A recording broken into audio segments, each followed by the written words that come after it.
We're very glad you could join us. This is Lunchtime Politics on Channels Television. I am Bukola Koka, and these are our headlines. Osun State High Court fixes 2nd of May to rule on an application seeking to set aside the PDP ward and local government congresses. APC group advocates for zoning of Senate presidency seats to the southeast.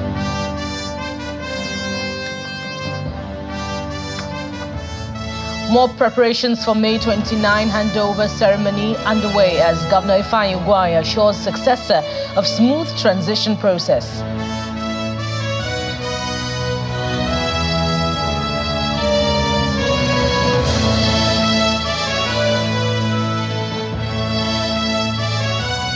Thank you for staying tuned. An Osun State High Court sitting in Osogbo has fixed the 2nd of May 2023 to rule on an application seeking to set aside the People's Democratic Party ward and local government congresses conducted on the 18th and 19th of April 2023.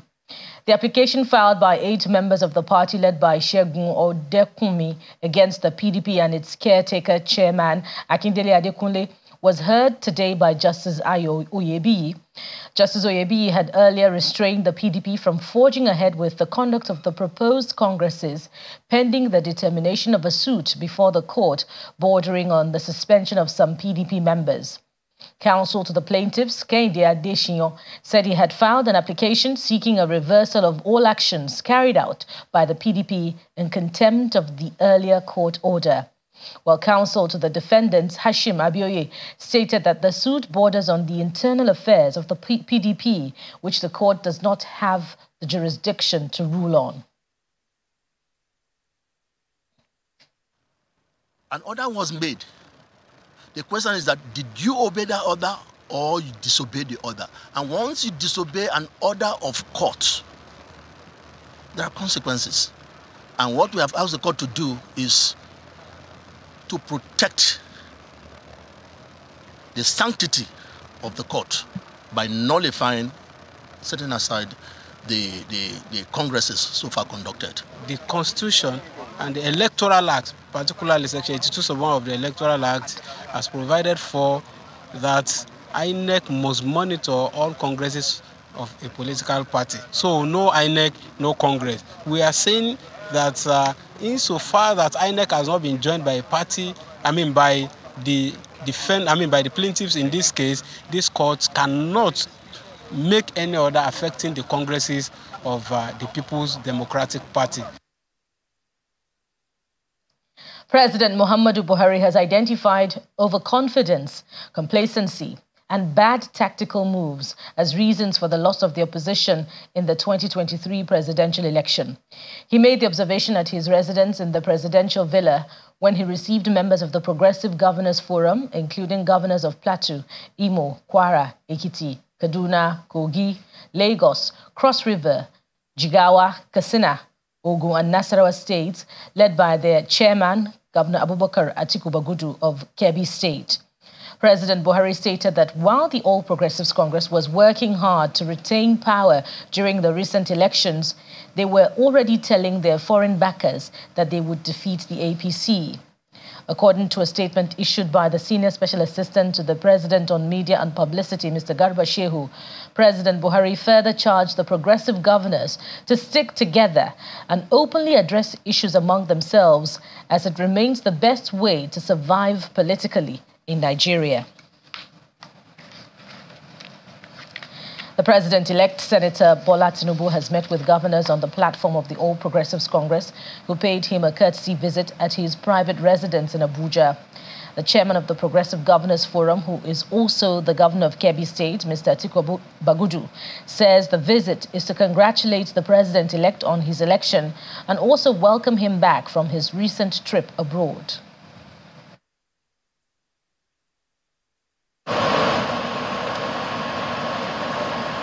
It's another day of full activities at the residence of the president-elect. Members of the Progressive Governors Forum, led by the governor of Kebbi State, are coming to pay homage. Other dignitaries, including serving senators and traditional rulers, also joined the visiting group.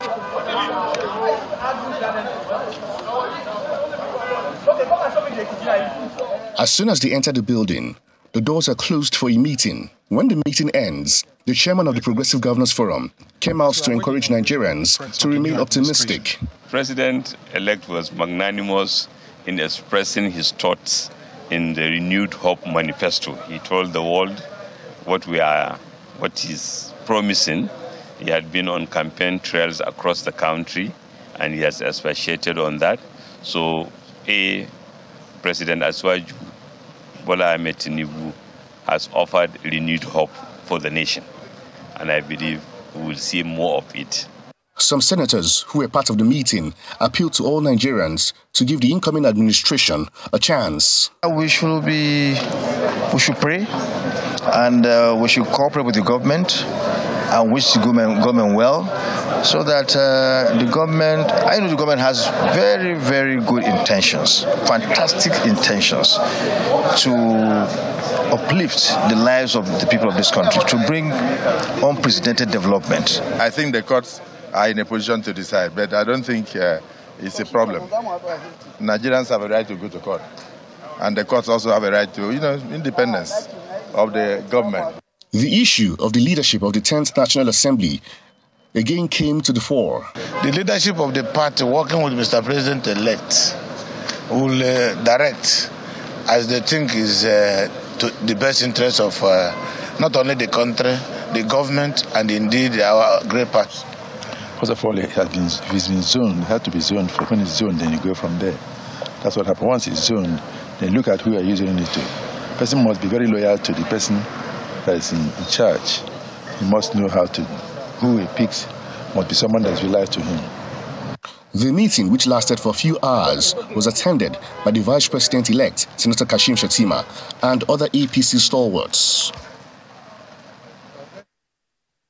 The Forum of APC Local Government Chairman is asking the leadership of the All Progressives Congress to prevail upon the 10th National Assembly to ensure proper zoning of the principal positions in the 10th National Assembly, urging that the party zones the position of the Senate President to the southeast.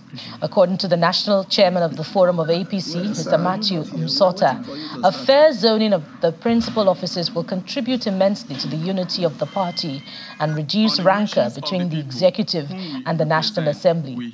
The forum also asked the National Working Committee, the President-elect and the party caucus not to sit on the fence, but to work hard to influence the process to ensure that the Senate President seat is zoned to the southeast. But we trust that they are sensitive enough. Standing on these wishes, on the wishes of the people whom we represent, we hereby passionately appeal to the leadership of our great party, the All Progressive Congress, that is the National Working Committee, the National Executive Committee, the National Caucus, as well as critical stakeholders of our great party, in the interest of the equity, justice, fairness, unity, and inclusiveness, to share and zone leadership position in the 10th National Assembly as follows: Senate President, Southeast; Deputy Senate President, North Central; Speaker of the House of Representatives, Northwest; and Deputy Speaker, South-South. Tinubu cannot achieve success until he enjoys the cooperation and collaborative efforts of the National Assembly. These two will be unaccessible unless the 10th National Assembly is able to elect for herself competent and qualified leaders. And the attention of the All Progressives Congress has been drawn to versions of zoning arrangements for the 10th National Assembly leadership positions in circulation in sections of the social media. In a statement released by the National Publicity Secretary of the APC, Mr. Felix Morka, the party says the information did not emanate from the party and should be disregarded. According to him, the party is yet to zone positions of leadership of the 10th National Assembly, and any decision made in that regard will be duly communicated via the party's official information channels.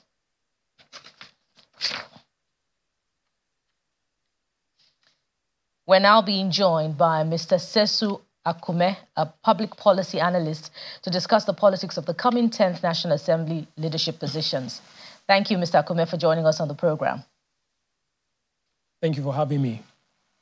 Now, the party has urged the public in a statement just read, earlier on, moments ago, to disregard reports that it has zoned the Senate presidency seat to the south-south, the deputy Senate president seat to the northwest, and indeed other leadership positions in the lower chamber.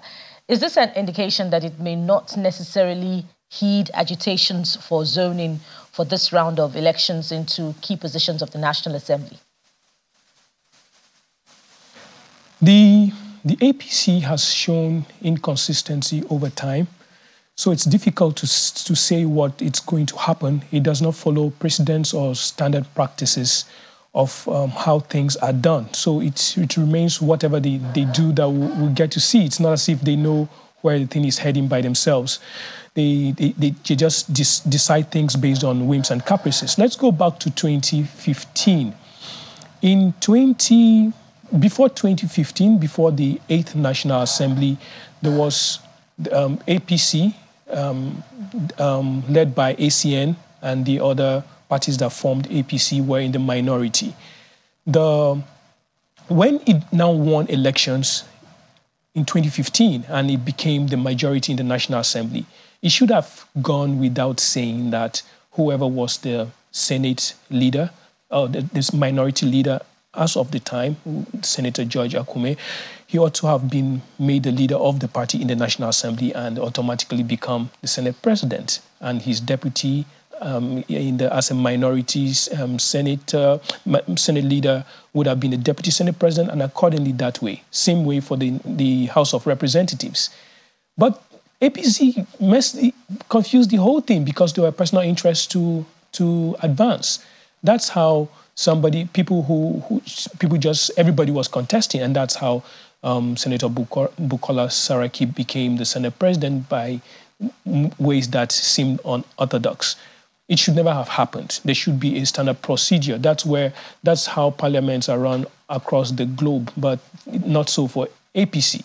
So, whereas the minority leader, the Senate minority leader, who was head of the opposition in the Senate, should automatically have become Senate president, and following that way, then you can now know where the thing was heading, but it didn't happen so.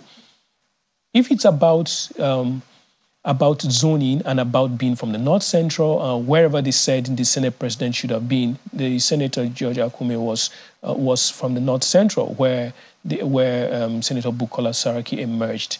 I don't know how they decided that the Senate president should go to the Northeast. I think they were looking for a particular person, and they did their calculations and removed the person who was the Senate leader.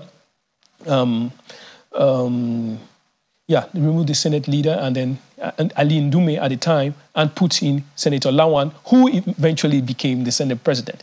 So it's not about there's a procedure that they're going to be following or something you would know that, no. It depends on how their personal interests lie and whom they want to use as a rubber stamp or however they want to do it. So it's not following a certain pattern. But if our politics weren't primitive, it should have had a pattern whereby we would know that this is the Senate leader, this is the House leader, and this is how it should follow, whether they're going to be doing it by zoning or however there should be a pattern over time, but there's none. So if the party were to follow patterns now in this 10th Assembly, fill in the gaps. Which regions really are deserving of the key leadership positions, i.e. Senate President, Deputy Senate President, Speaker, and Deputy Speaker? I would not be minded to answer that question well, because I'm not particularly a proponent of that zoning thing. I don't understand its benefit to the everyday Nigerian. I honestly don't. I don't know what it does for anybody, because I don't know what it does for anybody, and I don't know. Honestly, I don't know what it does for anybody. I would rather have what do we want to achieve at this time and who fits this best, and then there are people who come out for it, and then we know who fits the bill the most. By the way, what is APC's agenda for the 10th National Assembly? And what is the opposition's agenda towards the 10th National Assembly? Those are the things that should top the discussion, and then from there we'll know who fits the bill the most. Otherwise, I don't get it. But I understand maybe part of the reason people talk about the zoning thing is for purposes of equity and seeming to be representing people, but the evidence doesn't show that when the Senate presidency goes to a certain place or this place or that, there's more development or there's more progress or there are better laws or better representation. I've not seen that, so I may not be minded to go in the direction where it should go. But then again, how does the party focus more on individuals some more? How does the party then strike a balance between those factors that you mentioned, i.e. An agenda, a developmental agenda for the National Assembly, rewarding the zones, geopolitical zones that delivered on voting that led to its triumph at the polls, and of course, ranking, and then, inclusion, the agitation for zoning to a particular region, inclusion and fairness. How does it balance all of this, and then emerging with a fair deal for all involved? I don't think that APC and fairness can be used in the same sentence. I don't think that's what underscores anything they calculate about. I don't know. And the other part about which zone produced the most votes, I also don't see how the thing may work if we're going to be looking at all those factors you raised, which I agree are cogent. The Northwest has 7 states, has the largest number of registered voters, and will naturally always produce more votes. So shall we say that because the Northwest does not have the presidency, the president does not have the vice president, therefore the Senate president should go to the Northwest, and so many other positions? I don't think about who brought the most votes and so on should really count. I personally don't think so. But I think first and foremost, you should start with what the agenda is. The 9th National Assembly performed very poorly in my assessment and based on the evidence before everybody else. I mean, the outgoing Senate president declared that he was in the National Assembly to protect the interests of an individual, President Buhari. That's no leader of any legislature anywhere in the world has ever said his duty as the head of a legislature is to serve the head of an executive. It's never been done before.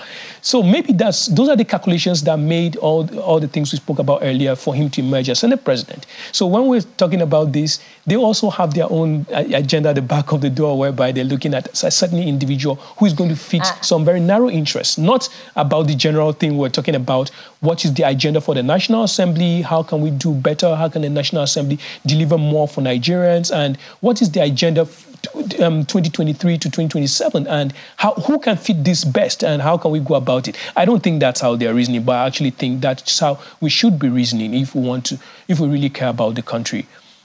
Yes, and if you think that the 9th National Assembly performed very poorly, I'm sure that somewhere in the mix, of course, you can hazard a guess or, tell categorically who fits the bill. But I understand your reason to plead the fifth there. Mr. Kume, I want to thank you very much for your time on Lunchtime Politics. Mr. Kume is a public affairs analyst. You're watching Lunchtime Politics. We'll be back shortly.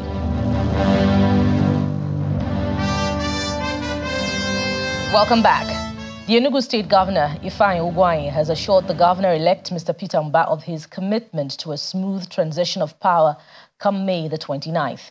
He was speaking when the Governor-elect led his transition committee on a courtesy visit to the government house in Enugu.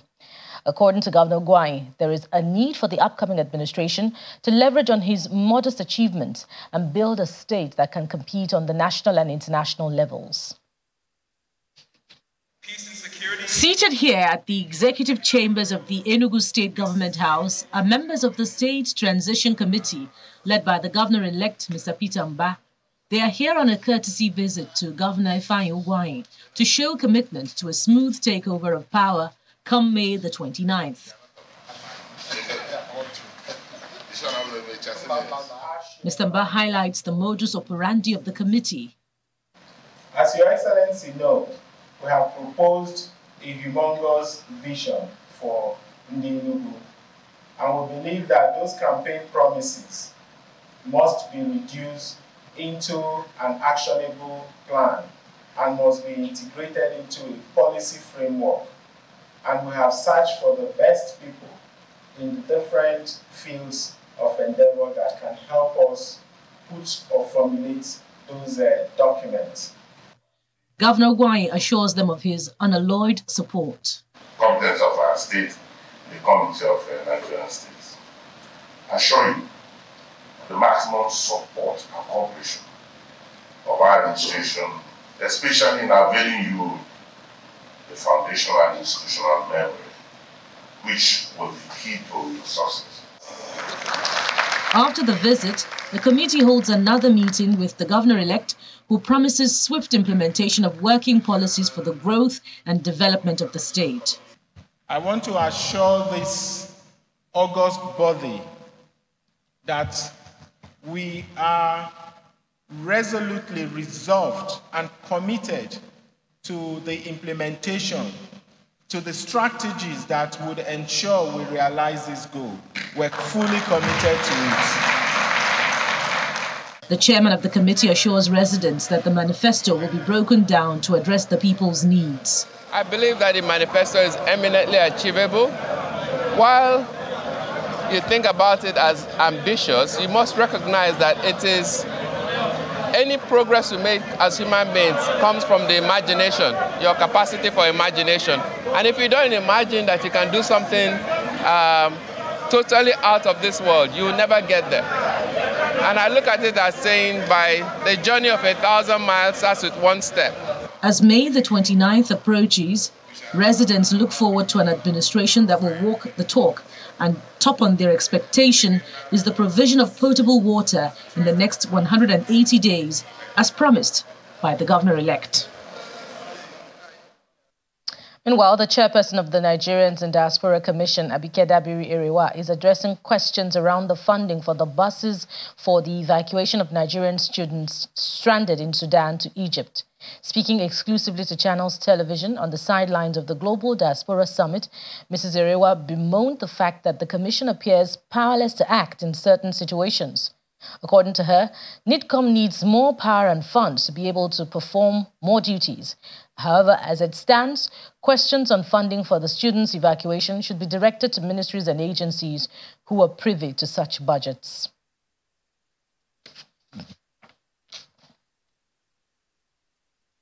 Now being joined by Olaniyan Oladura, the General Secretary of Nigerian Students at the International University of Africa, Sudan, to shed more light on the evacuation procedure by the federal government. Thank you for joining us, Mr. Oladura. Thank you very much. I'm really nice having you guys. Thank you very much. So, please, can you hear me clearly?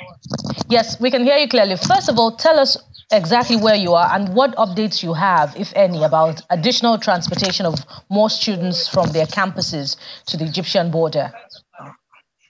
Okay, right now we are presently as International University of Africa in the middle of the field. I can even show you if possible.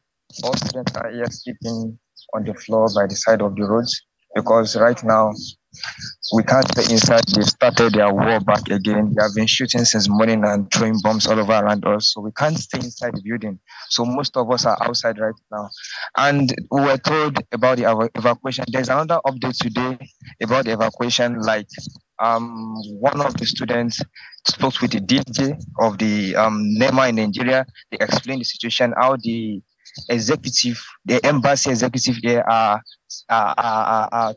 putting their own interest on the money that's supposed to be used to evacuate us from Sudan. All the money that has been sent to Sudan, $400,000, are all wasted. Some they packed some to their pockets, and some was like they paid some. Actually, how it happened is that Nigerians sent $400,000 to them.